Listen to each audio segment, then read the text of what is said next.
Episode 95, Pay for Post is Dead. Welcome to the PR Playbook Podcast, the only podcast giving you actionable skills and advice you need to execute a strategic PR program. Warning: what you hear next may lead to brand awareness and increased sales and customer exposure. Now here's your host, Rinjini Joshua.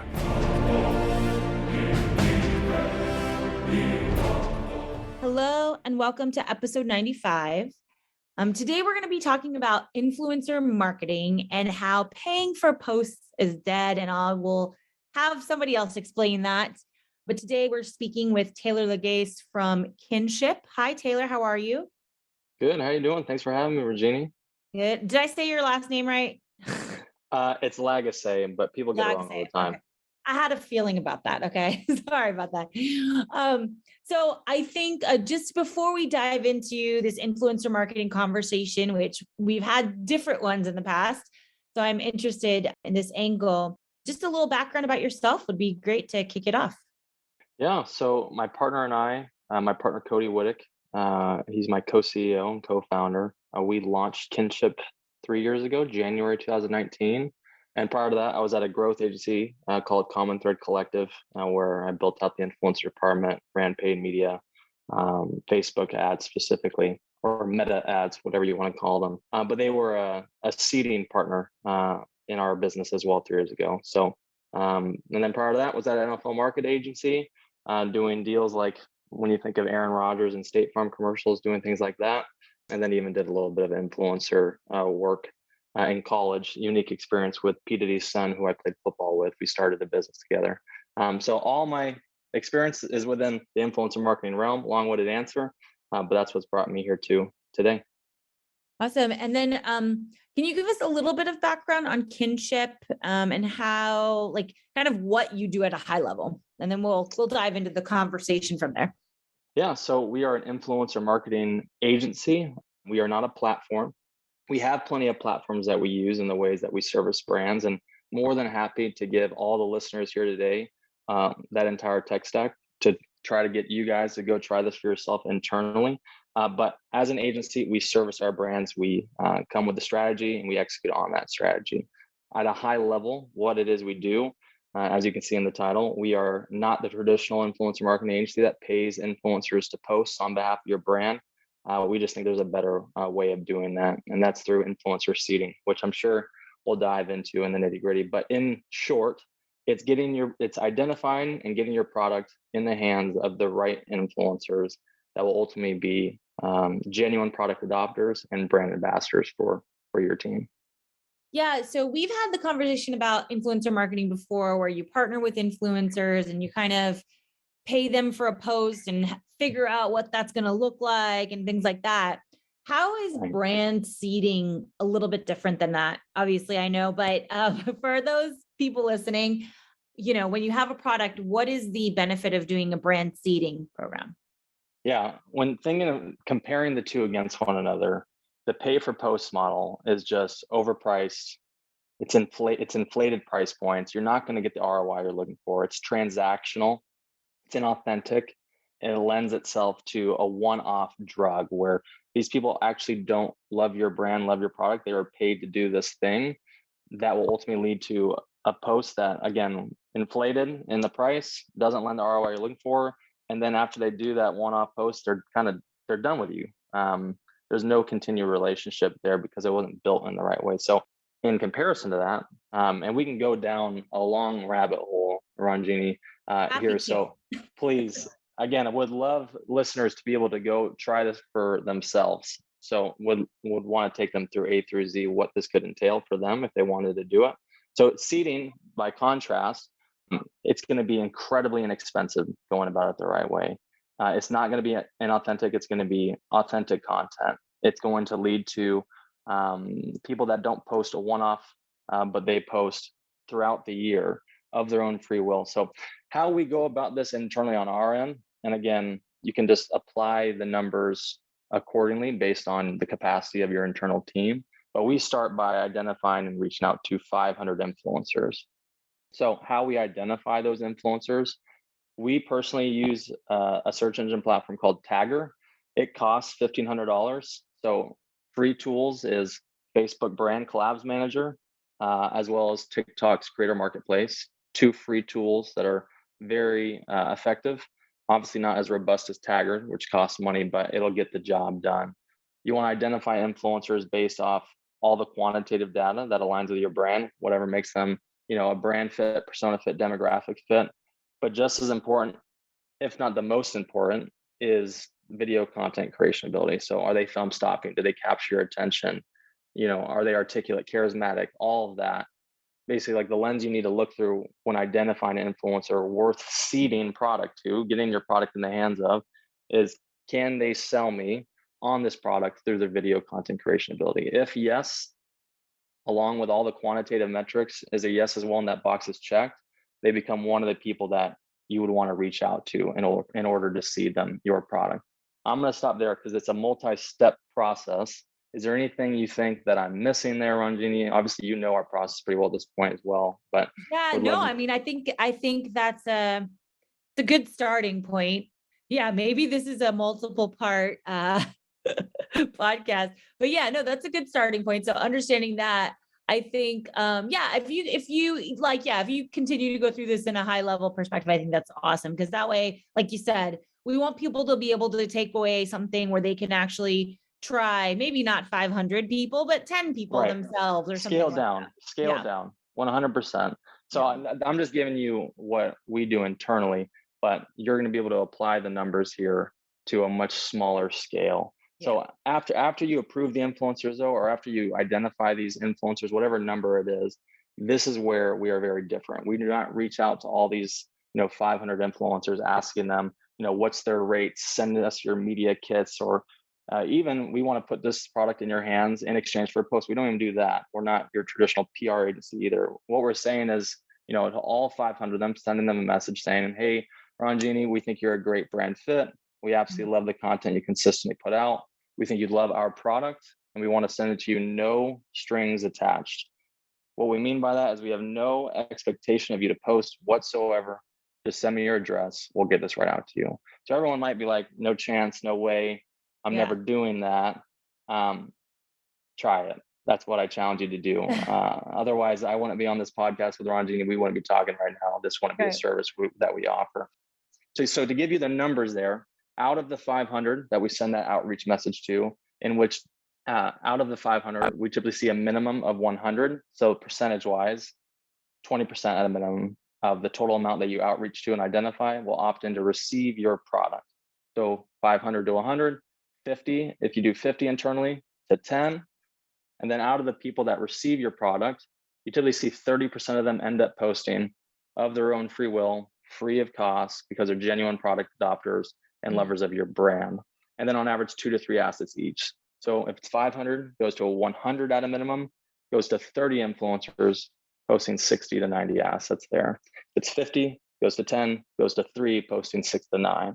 And I think what's important to know is that, like, again, while everybody doesn't post, they actually are interested in what you're doing. So whatever content they do create, they've already been vetted for good content. So we already know that they're really good content producers. So that's not a problem. It's when they end up posting, they're going to have quality content no matter what, because they've already gone through this process of vetting, right? Yeah, great point. Great point. And then after they post, the next step of the process, and this is critical and very important, as soon as they post, steal this verbatim, send them a message, outreach message that says, hey, Ranjini, so glad you love the product, so much so you're willing to share this content with your audience. Hey, we'd love to be able to share this content with our audiences as well. Can we have the rights to do so? Get usage rights to that content. That is a massive value add. Then get it reformatted in 9x16, 1x1, Facebook ad placement purposes, caption it, create iterations off of it. And so again, if you reach out to 500, then you go to 100 opt-in to receive your product, 30 influencers posting 60 to 90 unique assets.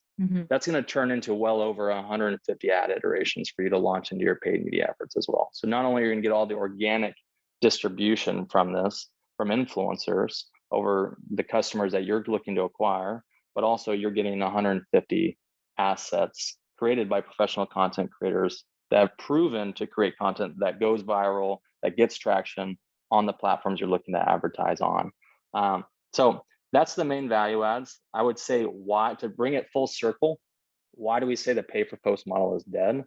If you go to any influencer marketing agency in the world, or if you try to do this internally and just engage with influencers yourself to pay them to post, 30 influencers posting 60 to 90 assets with usage rights to that content, you're looking at a minimum fee of Crazy. 30K.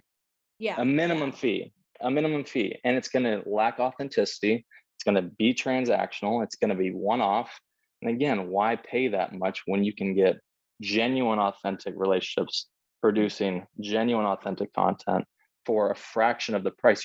You got that same amount of output by just sending out product to 100 people. Yeah, and I think that's something important to remember, because some people are like, well, the cost of the product is this much, and da, da, da. Well, if your product is $100, then that's like 3,000 versus 30,000 is going to be nothing to your bottom line if they're sharing 60 to 90 pieces of content. So, and also another thing to note is this happens often in PR too, is where when we do product reviews, they show up again later. And so while these people might be posting now, they might post it again later, like because there was no strings attached, because there was some genuine interest. It could be like another season comes around and they post it again or something like that. You never know when they're going to reuse content too, right? For sure. Yeah. Like I said, each influencer on average posts 2 to 3 times each. That's just an average. We've had influencers a part of campaigns where when we seeded them product and started the relation that way, one brand, and this is an outlier, so this isn't like what you should expect, but this person has posted over 200 times over the last year on behalf of this brand since starting the relationship with them. And it's not uncommon where you get over the course of a year 50 plus posts from people. That's not out of the ordinary. It depends on how much they love what you're doing. Right. The average is 2 to 3, but because you started the relationship in such a right way, that is completely different from the rest of their marketplace, where they consistently get daily spam messages talking about how you need to post about this product and we'll just pay you like $100 to do so. It's like, it gets old and it gets spammy. You're standing out in a very unique way where it's a breath of fresh air to them. I can't tell you how many times we've gotten that response from them as well. Like, what? Wow, this is like so unique. I can't no one else is reaching out to us in this way. So that way, I mean, it does mean you have to have confidence in your product. For sure.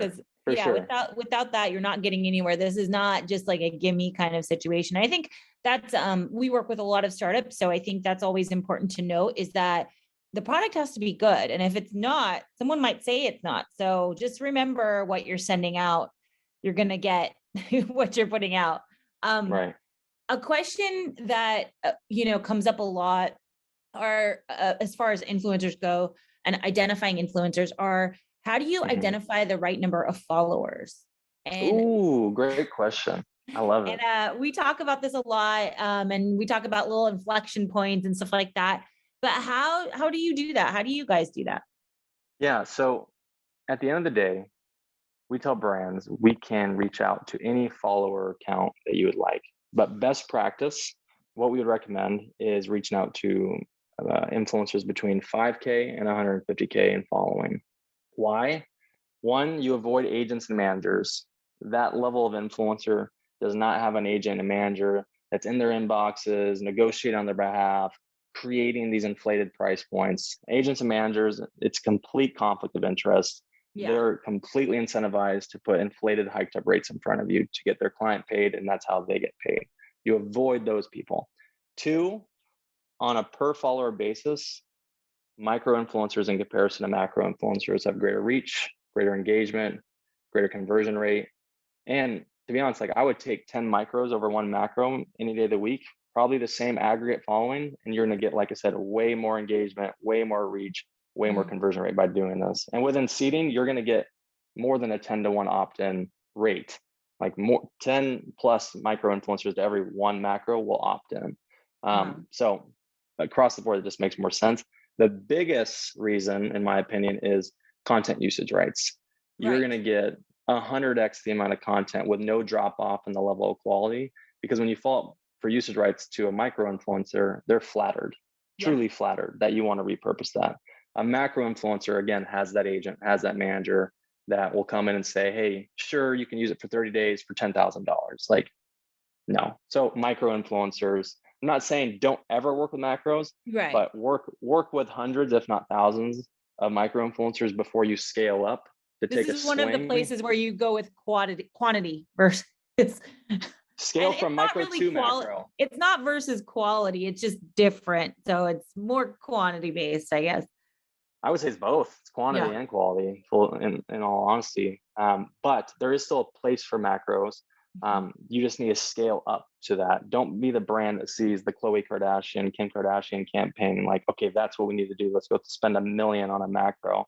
You're gonna leave probably empty-handed. We tell people all the time, like, if you just go after a macro partnership right away, it's like walking to a bar drunk and playing darts and thinking you're gonna hit the bullseye. Like, that's just not happening. Like, you got to work your way up to that. If I'm a brand, I wouldn't mind just always working with micro influencers based on everything we already just, discussed. Yeah. Well, okay. So let's say we're working with these influencers. We've got this program going. What if, like, have you ever done a thing where we follow up and, like, let's say we want to do like a giveaway or something, expand on the relationship? How have you done that in the past? I love it. So from seeding, everyone that ends up posting, so like, again, 500 outreach, identify and outreach, ends up with 30 influencers posting 60 to 90 assets. Every single one of those 30 influencers, as a next step from seeding, what we recommend brands do is onboard them all into an affiliate program. Okay. And so Great. back end platform there we'd recommend is Refersion. And then just find a way to engage. We offer that as a service as well. But if you guys want to do this internally, just find a way to engage with that community that you're onboarding into your affiliate program on a weekly basis. Give them things to post about, give them things to talk about, discounts to share with their audience, all of that. Get them on board in an affiliate program, a message there that's easy. This seeding lends itself to the most seamless transition into affiliate onboarding.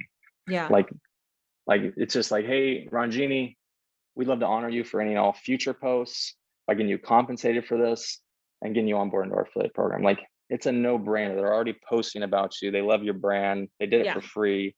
You look like it's like doubling down on how good you guys look. You sent it no strings attached, and now I post and you want to, now you say you just want to pay me. You want to pay me. Like, I'm doing it for free. Like, oh, wow. So it's just like an automatic onboard. And then from there, to bring like the full circle answer your question, we see from that affiliate program who works best organically, and then whose content that we're repurposing in the paid media, who works best there as well. Those are the people at that point where we actually do believe in the pay for post model. Like, that's where it exists. It's not completely dead, but seeding, affiliate, and then we can revive the pay for post model. Right, you're validating your targets basically beforehand. Yes, massive validation. They've proven to be authentic, genuine product adopters. They've proven to be top performers organically as well as in paid media. Then we re-engage them where their price point is going to be half the cost. Every influencer that genuinely loves working with a brand, their typical price points go out the window and they get slashed in half. That's nice. That's nice to hear.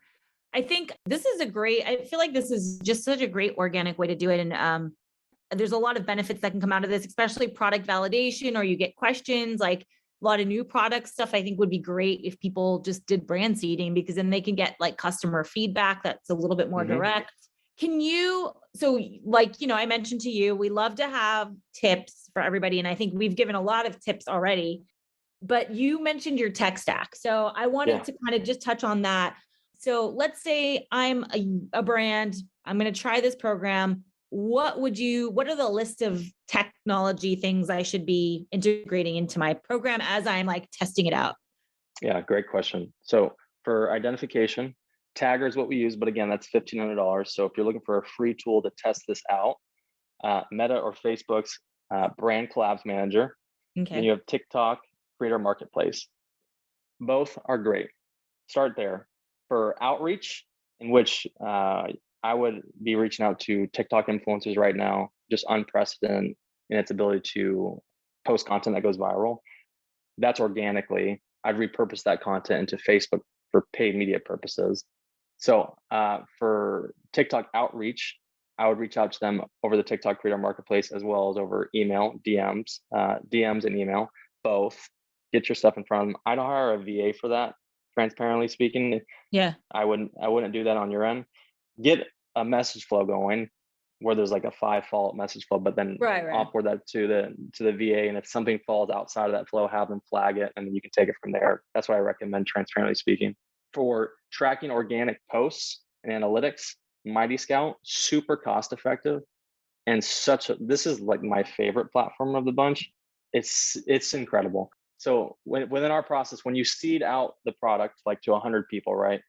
We put all of their social profiles into Mighty Scout, and then basically it's like a social listening tool. So every post that goes live in real time, it'll bring it into Mighty Scout, tracks the organic analytics instead of someone on your team like 24/7 scouring the Trying to internet, look looking for it, search it. who posts what and when. And my favorite piece of this is you can download their content from within the platform as well. So it captures that content. You can download it right there, then get it reformatted and properly edited for ads. And then self-plug here, we have a Kynship seeding app as well that helps with the orders. Instead of you having to zero out the orders manually one at a time, the seeding app allows you to do that at scale and getting product out into the hands of influencers. Oh, okay, cool. Okay, hold on. So I'm going to have all of these linked in the show notes so everybody could just grab them really quickly, really fast. Yeah. Anything else before we finish off? Like anything people should keep in mind before that, I have a question. So let's say we're reaching out. What Please. Is the expected response time? Yeah. So like I said, we have a 5 follow-up message flow. A lot of the time, and I'll start here and I'll get to your question. Mm-hmm.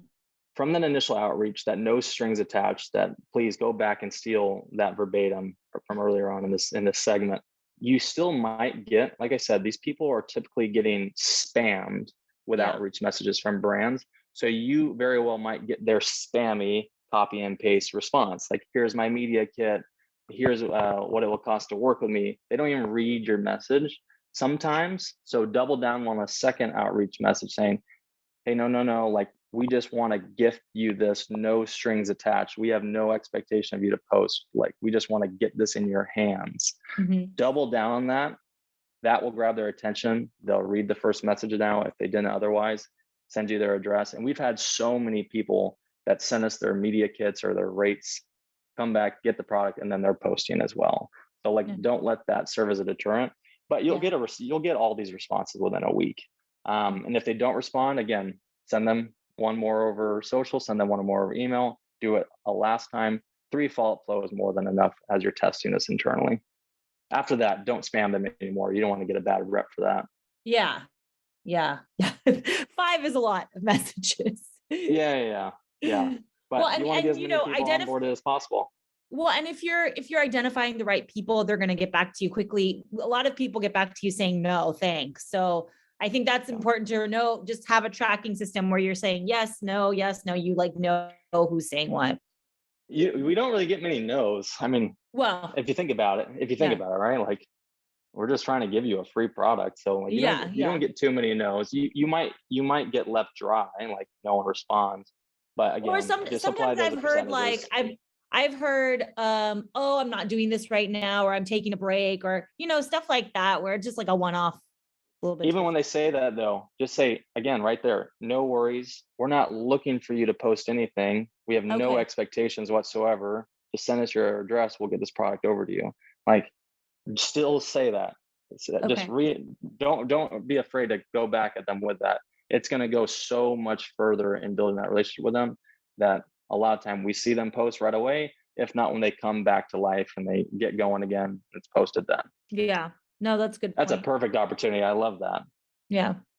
All right. Well, this is awesome. I mean, I think if you guys don't try, if you have a product and you don't try this at this point, you're definitely missing out, especially if you're already doing influencer relations, which is personally, from my standpoint, like just a drain. I've worked with a lot of influencers. It's not the most fun thing to do, and controlling their content is impossible. So definitely take a look at the links in the notes. And then Taylor, how can people find you? Yeah. Obviously through us, but also. Yes. On Ranjini's podcast, first and foremost. You can find us at kynshipwithany.co is our website. So KYNSHIP.co. And then me and my partner, Cody, are both pretty active on Twitter. We're putting out a ton of valuable content, trying to just equip people to do this internally for themselves. Great. I love it. That's like our same motto is you should be able to do it yourself, but maybe you don't always have the time. That's it. It's just laborious in time. And so we'd be happy to come alongside you guys. I would challenge you all, like we've been saying this whole time, try it internally. And if the numbers pan out and they work and you want to scale, we'd love to come alongside you. All right. Well, thank you so much, Taylor. It's been great chatting with you. Thanks for having me, Ranjini.